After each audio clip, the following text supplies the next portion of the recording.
Brewster का नियम क्या है? देखो ब्रूस्टर का जो नियम है वो आपके एकदम दिमाग में बैठा दूंगा, बशर्ते इस वीडियो को आप शुरू से अंत तक देख लीजिएगा। देखो क्लास 12 का जो फिजिक्स होता है उसमें ब्रूस्टर का नियम कई बार एग्जाम में पूछा है और बच्चा याद करके जाता है और एग्जाम में भूल जाता है। नहीं बाबू, याद करने की आपको आवश्यकता ही नहीं है, ऐसे समझा दूंगा कि आपके दिमाग में 100% ये चीजें बैठ जाएगी। देखो ब्रूस्टर का नियम क्या कहता है? ब्रूस्टर के नियम को समझने के लिए, ब्रूस्टर का नियम बहुत सिंपल है। ब्रूस्टर के नियम को समझने के लिए आपको ध्रुवित प्रकाश को समझना पड़ेगा, इसका मतलब ध्रुवन कोण को समझना पड़ेगा। देखो ध्रुवित प्रकाश क्या कहता है कि आपतन कोण, देखो भाई जब किरणें आ रही है तो इसको आपतित किरण और ये वापस जा रही है तो प्रवर्तित किरण। अगर नीचे मतलब एक माध्यम से दूसरे माध्यम में दिशा परिवर्तन कर रही है तो दूसरे माध्यम वाला किरण का तो अपवर्तित किरण कहलाती है। आप प्रकाश का अपवर्तन समझते हैं ना? तो देखो किरणें जब आती है तो उसका प्रवर्तन भी हो सकता है, अपवर्तन भी हो सकता है। जब प्रवर्तन होती है तो किरणें पूरी तरह से निकलती है, टकरा कर पूरी तरह से जाएगी, लेकिन जब अपवर्तन होती है तो कुछ ही किरण नीचे की ओर जा पाती है। तो यहाँ पर पूरा जब किरण टकरा कर वापस जाता है, सोचिए अगर मैं यहाँ से लाइट बारूं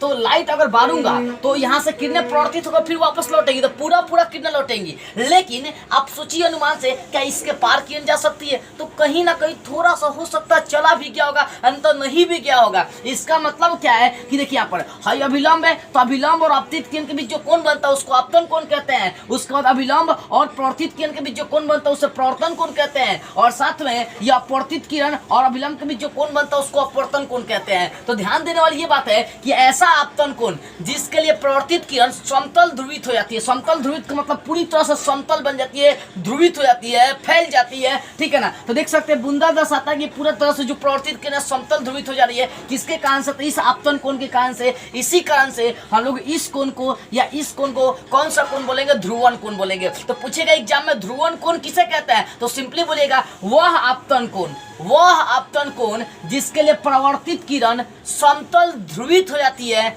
उसी कोण को हम लोग ध्रुवन कोण कहते हैं। और ध्रुवन कोण को जो है ना आईपीएस से सूचित करते हैं। हाई वाला कोण इस कोण के बराबर करता है, इसको बोलिए चाहे इसको बोलिए, ये ध्रुवन कोण ही कहलाएगा। यानी आपतन कोण ही ध्रुवन कोण कहलाता है। कब? जब प्रवर्तित किरण समतल ध्रुवित हो जाएगा ना तब वही आपतन कोण कौन सा कोण कहलाएगा? ध्रुवन कोण। और ध्रुवन कोण को किससे सूचित करेंगे? आईपी से करेंगे। यानी सिंपली बोलिएगा कि ऐसा आपतन कोण जिसके लिए परावर्तित किरण समतल ध्रुवित हो जाती है उस हम लोग क्या बोलेंगे? ध्रुवन कोण बोलेंगे। अब देखिए ध्रुवन कोण समझने के बाद आपको पता होगा ध्रुवन कोण को किससे सूचित करेंगे बाबू? आईपी से सूचित करेंगे, आईपी से। तो यहाँ पर समझिए, इसको मैं अगर थोड़ा सा नॉर्मली आगे बढ़ाना चाहूँ तो एक ऑब्जेक्टिव क्वेश्चन हमेशा आता है कि प्रवर्तित किरण और अपवर्तित किरण के बीच कितने डिग्री का कोण बनता है? तो याद रखिए प्रवर्तित किरण और अपवर्तित किरण हमेशा लंबवत होते हैं। प्रवर्तित किरण और अपवर्तित किरण हमेशा क्या होता है? लंबवत होते हैं। यानी कितने डिग्री का कोण बनाएंगे बाबू? 90 डिग्री का कोण बनाएंगे। ऑब्जेक्टिव में क्वेश्चन कर सकता है कि प्रवर्तित किरण और अपवर्तित किरण क्या होते हैं? तो हमेशा लंबवत होते हैं। हमेशा क्या होता है बाबू? लंबवत होते हैं। हमेशा क्या होते हैं? लंबवत होते हैं। ठीक है, इतना समझ में आ गई। अब देखो यहाँ से हम एक चीज समझते हैं। अब इस चीज को ध्यान से देखिए, यहाँ से लेकर यहाँ तक, यानी यहाँ से लेकर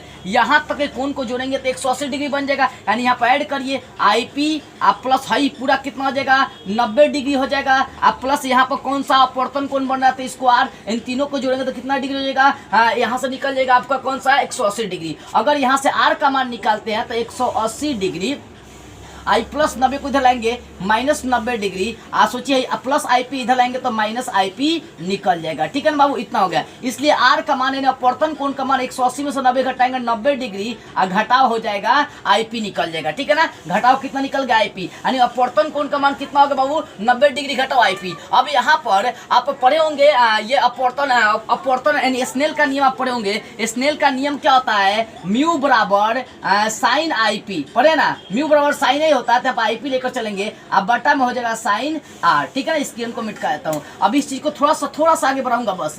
देखिए म्यू बराबर हाई साइन आईपी को जो कहते हो छोड़ देते हैं, हाई बटा साइन आर। आर का मान निकाल लिए कितना? 90 डिग्री घटावे आईपी निकाल लिए। तो बाबू इसको थोड़ा सा और आगे बढ़ा दीजिए, साइन आईपी अब बटा साइन 90 घटाओ थीटा, आपको याद है कॉस थीटा। यहाँ पर थीटा का कौन काम कर रहा है? आईपी कर रहा है। इसलिए म्यू बराबर साइन आई बटा कॉस, साइन आई बटा कॉस आई कितना हो जाएगा? 10 हो जाएगा। तो 10 यहाँ पर आईपी है, तो आईपी इसी को हम लोग बोलते हैं ब्रूस्टर का नियम कहते हैं। यानी सिंपली बोल सकते हैं किसी भी माध्यम का अपवर्तनांक ध्रुवन कोण के स्पर्श जो है, देखो 10 को स्पर्श जो इंग्लिश में बोलते हैं। ठीक है ना? तो किसी भी माध्यम का अपवर्तनांक ध्रुवन ध्रुवन कोण की स्पर्श जाके क्या होता है, बराबर होता है। इसे हम लोग क्या बोलते हैं, ब्रूस्टर साहब का नियम कहते हैं। एक बार और समझिए, म्यू का मतलब अपवर्तनांक, तो किसी भी माध्यम का अपवर्तनांक, आईपी का मतलब ध्रुवन कोण, तो किसी भी माध्यम का अपवर्तनांक ध्रुवन कोण के स्पर्श जाके क्या होते हैं, बराबर होते हैं। इसे हम लोग क्या कहते हैं, ब्रूस्टर का नियम कहते हैं। तो ब्रूस्टर का नियम जैसा ध्यान से देखकर इसको आप समझ लीजिएगा, कुछ नहीं है। अब देखिए यहाँ से ऑब्जेक्टिव क्वेश्चंस क्या क्या आते हैं बाबू, पूछेगा निम्न में से ब्रूस्टर का नियम कौन है, तो ये होते हैं। ब्रूस्टर का नियम क्या कहता है, तो कहता है किसी भी माध्यम का अपवर्तनांक ध्रुवन कोण के स्पर्श जाके बराबर होता है। ठीक है, दूसरा का ऑब्जेक्टिव क्वेश्चन कर सकता है कि प्रवर्तित किरण अपवर्तित किरण के बीच संबंध क्या होता है, हमेशा ये लंबवत होते हैं। चाहे प्रवर्तित किरण अपवर्तित किरण के बीच कितना डिग्री कोण बनता है, तो बाबू 90 डिग्री कोण बनता है। अगला क्वेश्चन कर सकता है ध्रुवन कोण किसे कहते हैं, तो सिंपली आप बोल सकते हैं वह आपतन कोण। क्या बोलेंगे, वह आपतन कोण जिसके लिए प्रवर्तित किरण क्या होती है, समतल ध्रुवित हो जाती है, उसे उसी आपतन कोण को हम लोग कौन सा, ध्रुवन कोण कहते हैं। तो इतना क्वेश्चन आपको ब्रूस्टर का नियम से कर सकता है। ठीक है ना, मुझे विश्वास है कि ये सब चीजें आपको समझ में आ गई होगी। तो ब्रूस्टर का नियम किसे कहेंगे, तो बोल सकते हैं किसी भी माध्यम का अपवर्तनांक ध्रुवन कोण के स्पर्श जाके बराबर होता है, चाहे टेंजेंट के बराबर होता है, क्योंकि टेन का फुल फॉर्म टेंजेंट होता है। ठीक है, मुझे विश्वास है कि ये सब चीजें आपको समझ में आ गई होगी। इसका स्क्रीनशॉट लेना चाहे तो आप आसानी से ले सकते हैं। और यदि आप मुझसे इंपॉर्टेंट प्रश्नों का नोट लेना चाहते हैं, या कुछ बातें करना चाहते हैं, कुछ पूछना चाहते हैं, तो स्क्रीन पर मेरा व्हाट्सअप नंबर, यहाँ से संपर्क कर सकते हैं। लेकिन ध्यान इस बात करें कि आपको कॉल नहीं करना, ओनली व्हाट्सएप पर मैसेज करने हैं। जय हिंद।